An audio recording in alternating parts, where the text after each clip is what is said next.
अगर न चाहते हुए भी आपके मन में अश्लील विचार आते हैं तो बुद्ध की यह कहानी आपके विचार बदल सकती है। एक बार चंद्रवंशी राजकुमार भरत को बुद्ध के मार्गदर्शन में भिक्षु के रूप में नियुक्त किया गया था। बुद्ध अपने भिक्षुओं को उपदेश देने के साथ साथ उन्हें भिक्षाटन के पास भेज देते थे, जहां से उन्हें भिक्षा मिलती थी। महात्मा बुद्ध ने भरत को भिक्षा लेने के लिए एक भिक्षुनी के घर भेजा। भरत रास्ते में चलते चलते सोच रहे थे कि आज उन्हें भोजन में क्या मिलेगा। महल में हमेशा खाने के लिए स्वादिष्ट भोजन बहुतायत में रहता था, लेकिन आज हमें जो कुछ भी मिलता है उसी से काम चलाना पड़ता है। भरत श्राविका के घर गए और भिक्षा मांगी। श्राविका भरत को बैठने के लिए कहती है। जब श्राविका अंदर गई तो भरत फिर से अपने पसंदीदा भोजन के बारे में सोच रहे थे। श्राविका भोजन लेकर आई तो भरत आश्चर्यचकित रह गए। अपना पसंदीदा भोजन देखकर भरत प्रसन्न हो गए।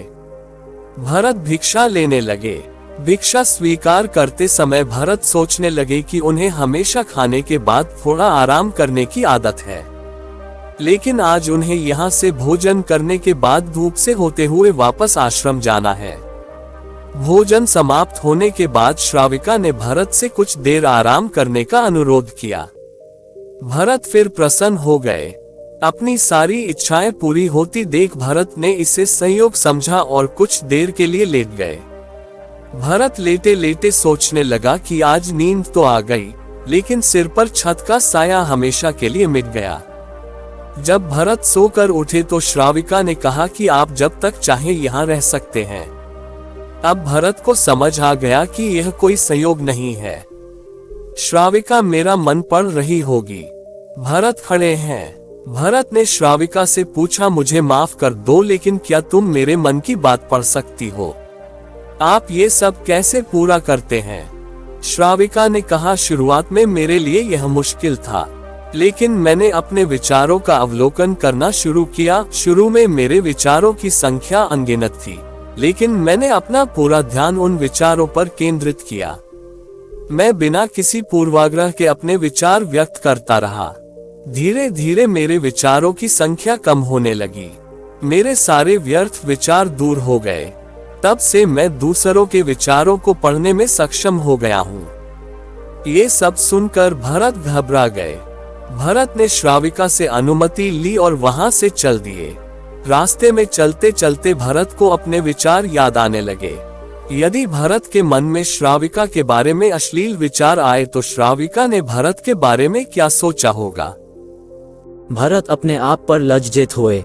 भरत ने आश्रम पहुंचकर बुद्ध से कहा कि अब से वह कभी भिक्षा मांगने नहीं जाएंगे। बुद्ध ने भरत को बैठाया और कहा, क्या हुआ? अपनी दुर्दशा विस्तार से बताओ। भरत ने सारी बात विस्तार से बताई। भरत की बातें सुनकर बुद्ध ने कहा कि आज से तुम श्राविका के घर भिक्षा के लिए जाओगे, लेकिन आपको कुछ बातों का ध्यान रखना होगा। कल जब आप जाएं तो अपने मन को पूरी तरह सचेत रखें। आपके भीतर क्या विचार उठ रहे हैं उस पर ध्यान केंद्रित करें। आपके भीतर क्या इच्छाएं उठ रही हैं इस पर चेतना और जागरूकता के साथ ध्यान करें। ये सब ध्यान में रखकर जाएं और फिर मुझसे चर्चा करें।